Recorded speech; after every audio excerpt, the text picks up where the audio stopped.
Hey guys, let's take a look at finding the determinant in a matrix. So this is a 2 by 2 matrix, and the formula is essentially to do AD minus BC. So what is AD and what is BC, right?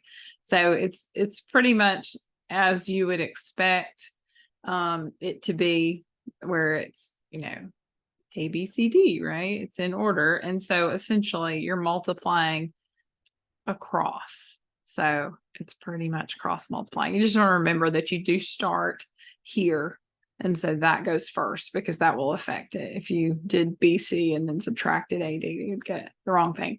So AD, so -5 times 4 is what we are calling D, or D is 4, minus 3 times 5. So we have -20 minus 3 times 5 is 15. And then -20 minus 15 is -35. So our determinant for this matrix is -35.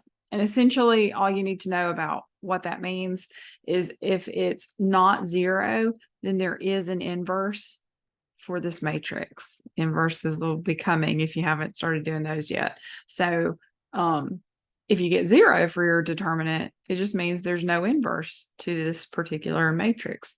But we got -35. -35 is not 0. Therefore, there is an inverse for this matrix.